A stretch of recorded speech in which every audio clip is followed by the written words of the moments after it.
Bismillahirrahmanirrahim. Amabalu. Kita masuki ke part 2, pendek-pendek aja. Sekarang kita bahas tentang posisi sholat witir. Posisinya. Jadi silahkan pilih antum kalau khawatir tertidur malam, habis terawih, langsung witir. Ya, habis witir jangan pulang ke rumah karena masih ada tanda. Silahkan mau 11 boleh, 23 boleh, nggak ada kaitannya.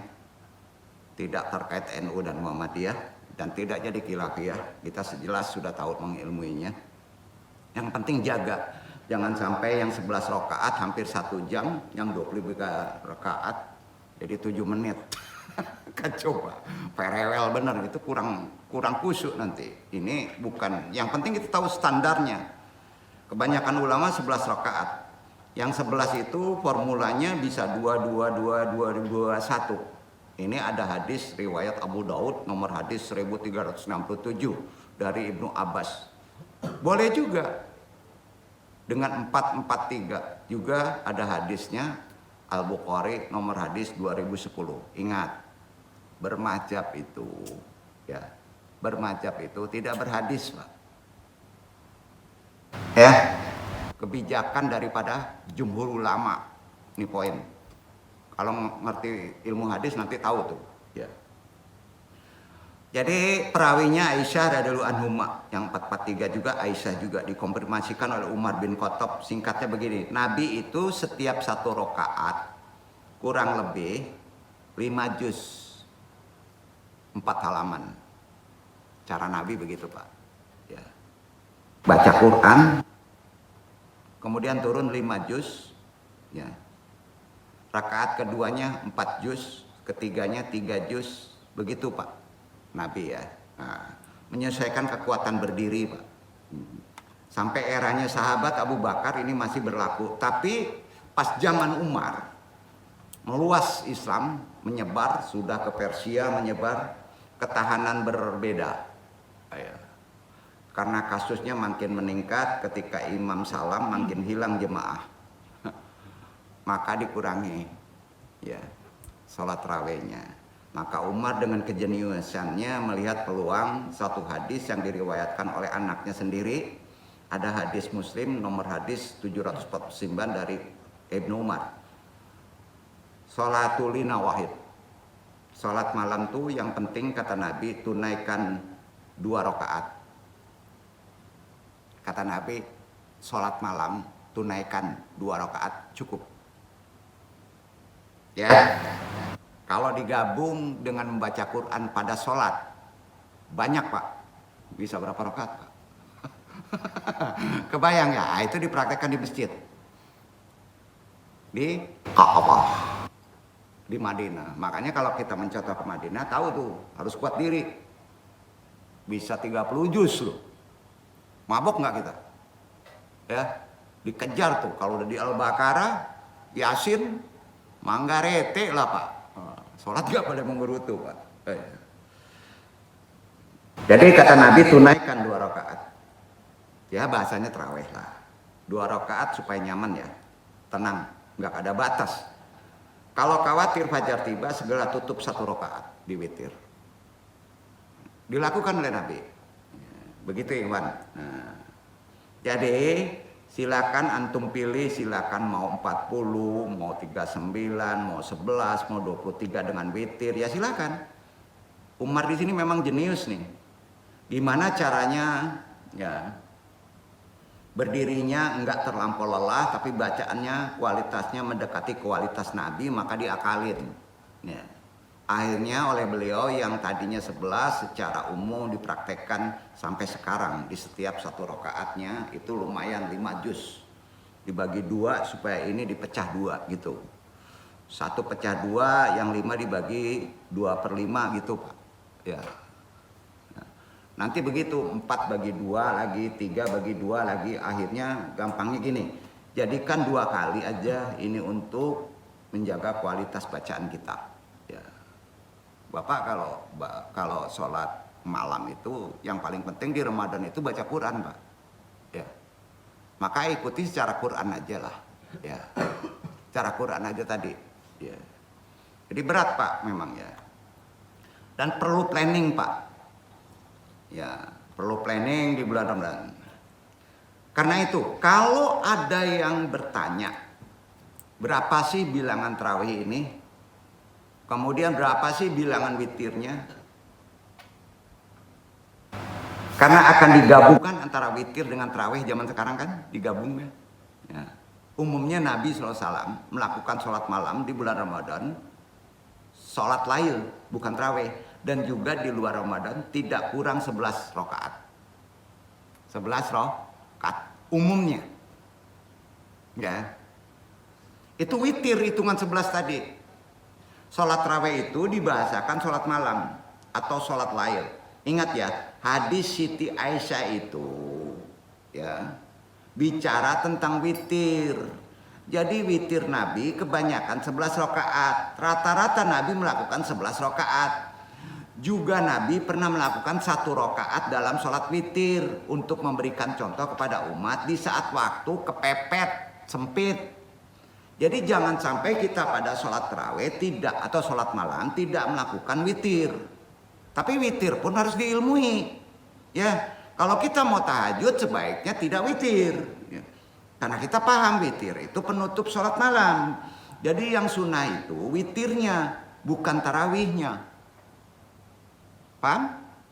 Yang sunnah itu witirnya, bukan tarawihnya. Tarawihnya itu istirahat duduk. Biarpun hanya 1 rakaat witir, sedangkan untuk umat adnal kamal paling rendahnya kesempurnaannya adalah 3 rakaat kita witir, itu Quran. Jadi witir Nabi adalah kebanyakan 11 rakaat, sedangkan di luar Ramadan maupun di dalam Ramadan tidak pernah lebih dari 11 rakaat. Ngulang lagi tuh ya. Ya. Nabi itu 11 rakaat. Ya. Kalau itu misalnya 20 itu gaya-gaya supaya kebijakan itu ada di Khalifah Umar untuk menuntaskan baca Quran, paham ya? Nah itu kebijakan. Jadi ada di dalam mazhab kita Imam Syafi'i yang mengatakan kalau 13 rakaat, duanya adalah bukan witir. Tuh, Imam Syafi'i itu ngomong. Jadi witir terus ganjil. Jadi misalnya ada sholat witir 2 rakaat, ada orang kan 2 rakaat salam. Dianggap 3 itu witir. Yang witir itu 1, yang 2 itu qoblal subuh. Dilakukan sudah isya. Kan lucu, Pak. Paham ya? Disinilah perlu ilmu. Jadi orang banyak menggunakan hadis Aisyah itu untuk bab sholat tarawih. Kurang tepat. Kurang tepat, Pak. Sholat witir itu babnya. Ya. Jadi gitu Pak, bukan tarawih. Jadi sholat witir dibabkan sholat tarawih. Kan gitu Pak sekarang. Sholat tarawih hitungannya di witir. Paham ya? Enggak Pak, enggak begitu. Jadi ada beberapa hadis diceritakan Nabi melakukan sholat. Ya, ini sebenarnya udah Anung bahas, tapi Anung ingatkan untuk ikhwan yang baru mendengar. Ya. Pada bulan Ramadan pertama, Rasulullah SAW melakukan sholat. Ya, dia datang ke masjid, diikuti sahabat Nabi dari hari pertama itu di belakang. Nabi nggak tahu. Nabi itu sholatnya sendiri niatnya, munfarid namanya. Paham ya? Tapi Nabi nggak tahu, tahu ngikutin di belakang orang-orang. Nabi pun nggak mungkin musir kan? Ya. Akhirnya malam pertama begitu juga. Malam kedua begitu. Seminggu berturut-turut begitu Pak. Akhirnya Nabi malam ke 9-nya tidak keluar. Tidak keluar dari rumah. Sholat sendiri. Yeah. Karena Nabi takut diwajibkannya untuk umat nanti sholat tarawih itu. Maksud Nabi melakukan sholat sendiri. Baru kemudian setelah periode tabi'in tabi'ut berjamaah diikuti yang lainnya. Dalam sejarah Rasulullah hari pertama bulan Ramadan itu keluar masjid. Di sanad-sanad juga begitu. Niatnya untuk sholat munfarid. Bukan sholat jamaatan. Seperti Jumat. Bukan. Hadisnya begitu Pak. Bukan seperti sholat Jumat. Beliau maksudnya sholat munfarid. sendiri. Hari ke-6 Nabi nggak keluar. Ketika Nabi nggak keluar, bukan hari ke-9, hari ke-6. Nabi nggak keluar, sahabat menunggu karena sudah putus asa. Terus pulang sahabat yang lain karena minta diimami oleh masjid. Habis subuh ya, di bulan Ramadan, karena subuh ini kan berjamaah, datang lagi Nabi menjelaskan begini, saya tahu antum-antum semuanya bahwa kalian tadi malam keluar menunggu saya salat jemaah. Terus Nabi bersabda, demi Tuhan, saya nggak akan keluar lagi untuk memimpin sholat berjamaah. Saya sebenarnya mencintai yang namanya sholat malam. Mencintai sekali, kata Nabi. Tapi saya tidak ingin sesuatu yang tidak fardu menjadi fardu. Sampai Pak? Yang fardu menjadi fardu. Jadi ini bab sudah antum bahas di sebelum persiapan Ramadan. Silakan baca. Ya, sejarahnya, matan kata-kata hadisnya jelas. Nomornya ada di sana. Ya. Umar setelah Nabi meninggal berinisiatif menghimpun sholat malam tarawih dengan cara berjamaah. Itu pertama kali dilakukan Umar, sahabat Nabi, ditentang oleh sahabat. Asbabul wurudnya gitu. Apa dasar Umar itu berjamaah? Nabi tidak berjamaah. Umar menjawab menggunakan hadis am namanya. Nah, hadis am itu hadis yang Nabi sering memberitahukan kalau malam as-sholatu khairun maudun. Pokoknya kamu kalau sholat malam jumlahnya banyak deh. Boleh 49, boleh 3 gitu.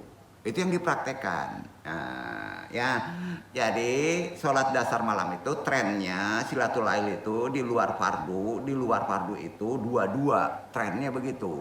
Makanya Umar tradisi failu rakaatin dipotong dengan 1 salam, tapi antum juga jangan anti yang 4 rakaat.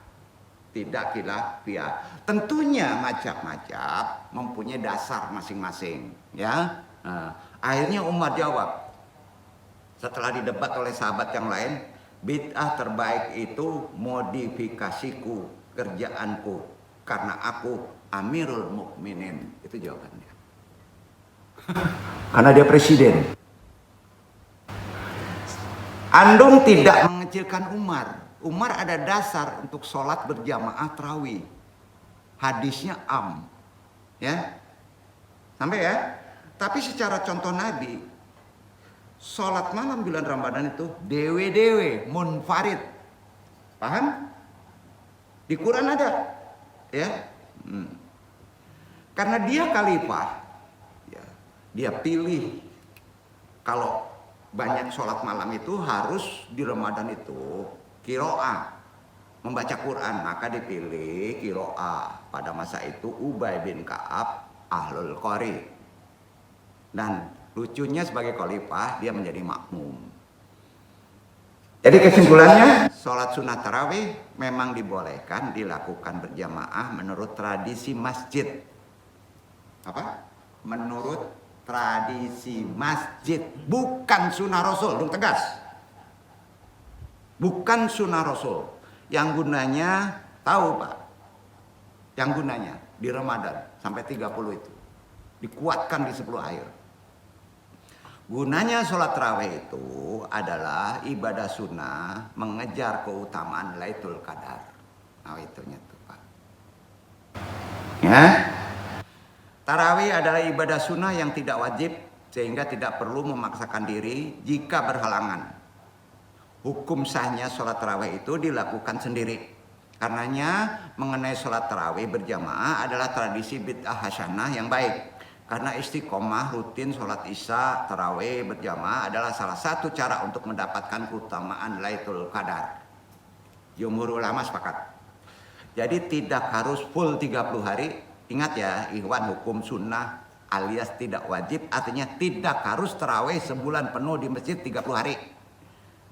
Ya, karena Nabi Muhammad SAW mengerjakan sholat tarawih dihentikan hanya kurang lebih seminggu. Yang niat awalnya pun bukan berjamaah tapi sendiri-sendiri atau munfarid. Begitu riwayatnya, hadisnya dijamin sahih. Bertolak belakang dengan kondisi sekarang, antum harus menyampaikan secara benar. Banyak ulama tahu Pak, alul hadis banyak tahu, tapi penyampaikannya dia kurang begitu tegas. Ya, bukan keren-kerenan, biarlah pahit, tapi harus disampaikan. Ini agar sholat tarawih tadi anggap wajib oleh umat. Bijak ilmu dalam memahami perkara ibadah itu penting. Tidak taklid buta terhadap pekerjaan, khususnya amal ibadah. Karenanya jangan mudah dulu menyalahkan orang lain tidak tarawih, tidak berjamaah seperti satpam, tukang ojek. Karena mencari nafkah itu hukumnya wajib. Dan sholat tarawih hukumnya sunnah. Sholat malam sunnah. Jelasnya lebih utama mencari nafkah dibandingkan sholatul tarawih. Fleksibel. Ibadah secara tradisi masjid tarawih boleh berjamaah di masjid, tapi itu sunnah. Inisiatif dari mana ilmunya? Sahabat Nabi Umar bin Khattab radhiyallahu anhuma. Yang afdolnya sebenarnya munfarid, sendiri. Bukan farid ini ya, sendiri. Gitu ya. Dalam hal ini jangan jadi khilaf ya. Karena beberapa mazhab masing-masing mempunyai pendapat sendiri-sendiri. Karena itu hindarilah omongan seperti misalnya begini, termasuk dosa di bulan Ramadan. Ya. Saat Ramadan rugi, Ramadan hanya setahun sekali, kok enggak sholat tarawih di masjid berjamaah, itu namanya antum enggak berilmu. Enggak menjaga perasaan orang. Ya, jadi Ramadan hanya setahun sekali kok enggak berjamaah tarawih ya, tidak. Hargai, jangan-jangan orang itu berilmu. Makanya ilmu beribadah itu penting supaya tahu mana yang fardu, mana yang sunnah. Sekali lagi anu ingatkan, tarawih itu sunnah, sementara mencari nafkah wajib. Ya, mencari nafkah wajib. Dasar istilah dalilnya baca nih. At-Talaq 7, baca Iwan.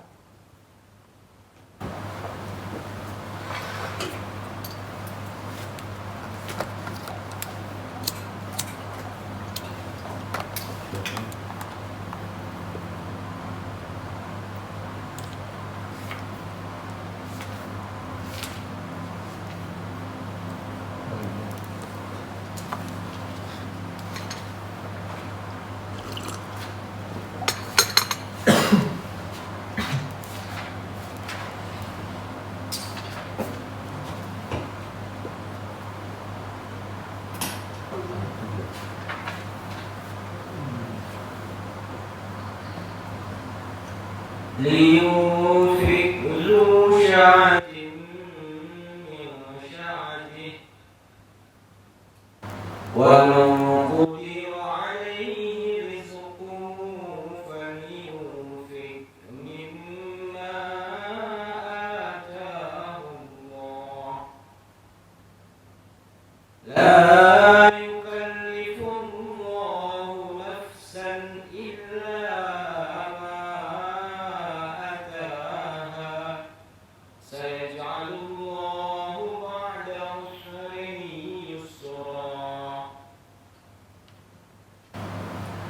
hendaklah orang yang mampu memberi nafkah menurut kemampuannya, dan orang yang disempitkan rezekinya hendaklah memberi nafkah dari harta yang diberikan Allah kepadanya. Allah tidak memikulkan beban kepada seseorang melainkan sekedar apa yang Allah berikan kepadanya. Allah tidak akan memberikan kelapangan sesudah kesempitan. Insya Allah Pak. Ya. Kalau antum diikat satu malam dengan pekerjaan, sudah ada perjanjian secara mufakat dengan pemilik perusahaan harus menjaga malam, maka itu lebih bagus. Karena itu nafkah untuk keluarga. Tinggalkan yang fardu, tinggalkan yang sunnah, yang fardu ikuti. Berarti kita jaga malam, bukan meninggalkan jaga malam. Paham? Itu poinnya. Jadi sering kita terlalu jauh. Islam itu mengajarkan tidak menyulitkan agamanya. Jangan sampai kita beragama, khususnya Islam, menjadi masalah. Itu gunanya ilmu. Allah juga berfirman di An-Nisa ayat 34 terkait nafkah. Dibaca gimana?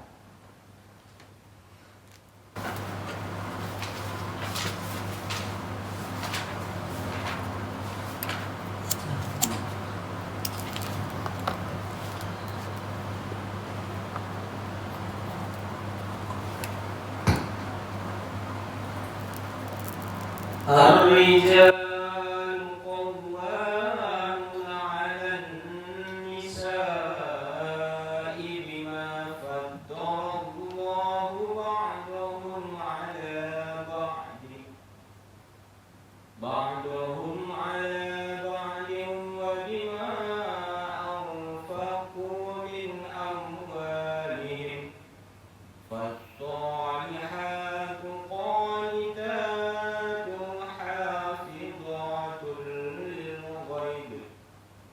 حافظات للغيب بما حفظ الله واللاتي تخافون نشوزهن فعظوهن واهجروهن في المضاجع واضربوهن فإن أطعنكم فلا تبغوا عليهن سبيلا إن الله كان عليا كبيرا. Kaum laki-laki itu adalah pemimpin bagi kaum wanita. Oleh karena Allah telah melebihkan sebagian mereka laki-laki atas sebagian yang lain wanita. Dan karena mereka laki-laki telah menafkahkan sebagian dari harta mereka. Sebab itu maka wanita yang soleh ialah yang taat kepada Allah lagi memelihara diri ketika suaminya tidak ada. Oleh karena Allah telah memelihara mereka. Wanita-wanita yang kamu khawatirkan nusyuznya, maka nasihatilah mereka dan pisahkanlah mereka di tempat tidur mereka dan pukullah mereka. Kemudian jika mereka mentaatimu, maka janganlah kamu mencari-cari jalan untuk menyusahkannya. Sesungguhnya Allah Maha Tinggi lagi Maha Besar. Anung tidak membahas fikih yang di bawahnya dalam surat ini, ya. An-Nisa 34, ya. Tapi yang paling pokok, laki-laki suami adalah penanggung jawab atas para perempuan istri karena Allah Ta'ala melebihkan kita sebagai laki-laki atas sebagian yang lain perempuan, atas sebagian yang gak semuanya, ya. Baca Quran, kadang-kala ada perempuan yang berusaha karena mereka laki-laki telah menafkahkan sebagian hartanya. Perempuan-perempuan soleh adalah mereka yang taat kepada Allah. Jangan diberhentikan di sini aja. Dan menjaga diri ketika suaminya tidak ada. Karena itu ada fikih. Kalau ibu-ibu ahwat mau sudah bersuami, mau terawih, izin ridhonya itu ada di suami. Paham? Itu fikih. Nah, sekarang nyelonong aja terawih. Suaminya di rumah. Nggak sah tuh. Ada hadisnya. Tidak sah tuh. Izin. Ini penting. Ini adab dan terkait fikih. Terakhir yang perlu Anda jelaskan di bulan Ramadan. Perintah mencari nafkah yang hukumnya wajib, fardu ain. Firman Allah mengalahkan sholat sunnah. Al-Mulk ayat 15, baca.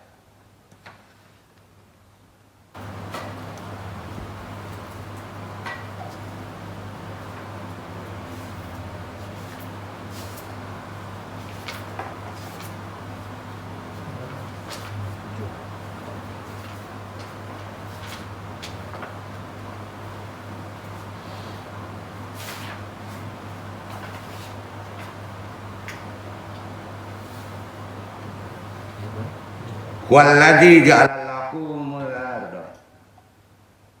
Huwallazi ja'ala lakumul arda zalulan famshu fi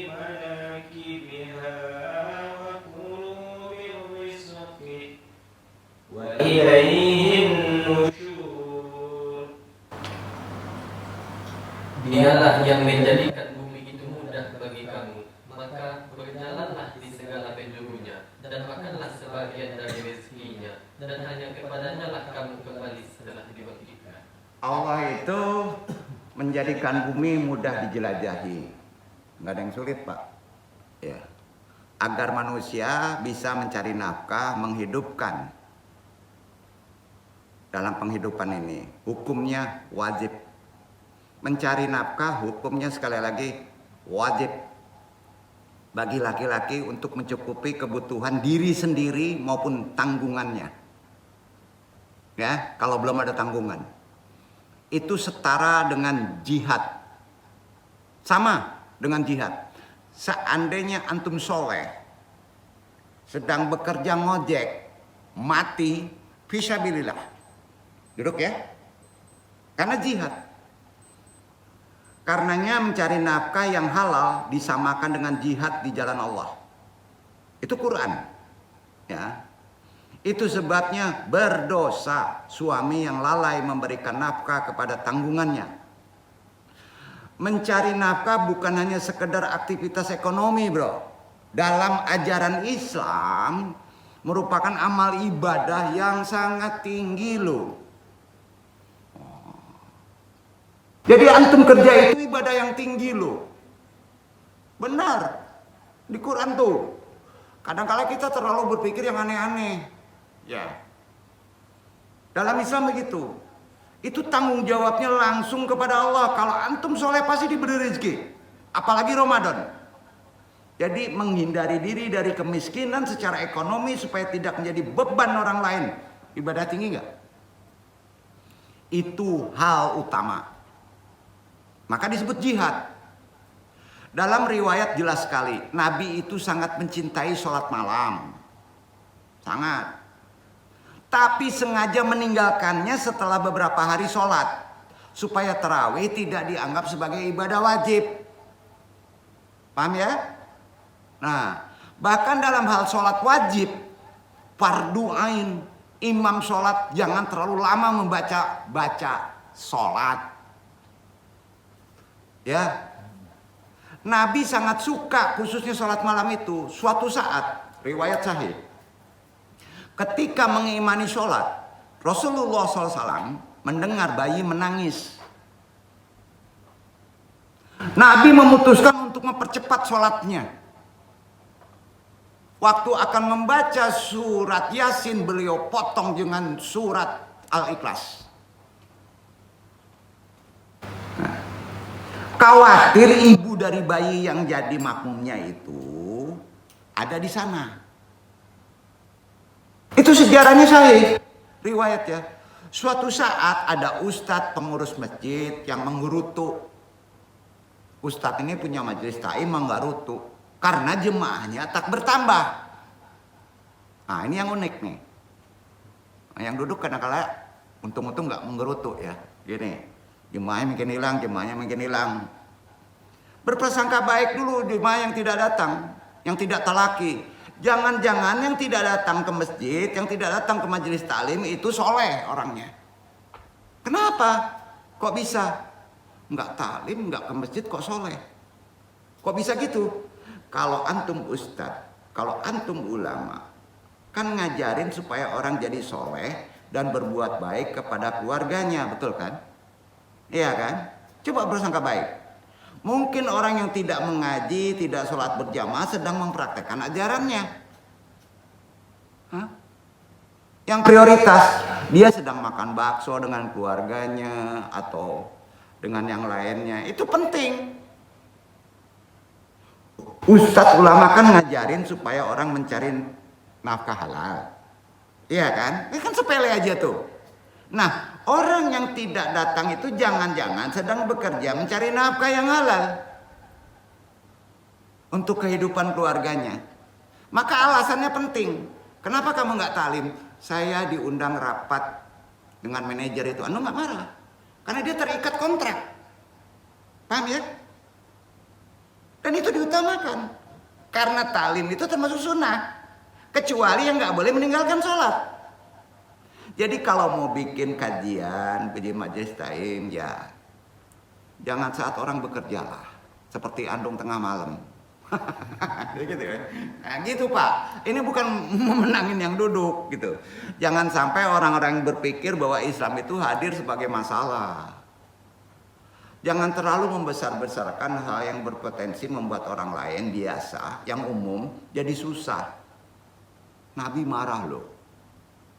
Menjalankan syariat Islam itu fleksibel, mudah Pak. Harus diilmui, bukan menggampangkan. Hindarilah omongan semisal saat bulan puasa rugi Ramadan, kan udah disebut tadi. Hanya setahun sekali, kok nggak sholat tarawih di masjid berjamaah. Itu namanya antum kurang berilmu. Kan gitu. Itu aja bahasanya. Ya, menghargai ini perlu.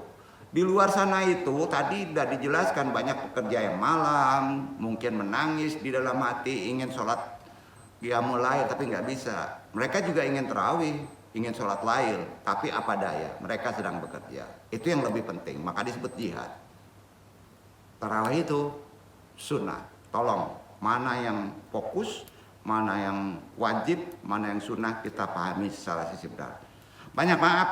Mudah-mudahan ini bermanfaat untuk amalan kita di bulan Ramadan. Bukan menggampangkan, bukan meniadakan sholat sunnah, tapi yang paling penting tolong mana yang fardu dan sunnah kita harus ilmui secara sisi benar dalam prakteknya. Walau alam bisyawab, besok kita bahas lebih dalam lagi perkara-perkara tasawuf, torekot, ruhani, konsep menahan dalam ibadah Ramadan secara lebih tinggi. Ini sebenarnya dasar, tapi terkait dengan amalan yang sering tidak dipikirkan. Wassalamualaikum warahmatullahi wabarakatuh. Waalaikumsalam warahmatullahi wabarakatuh.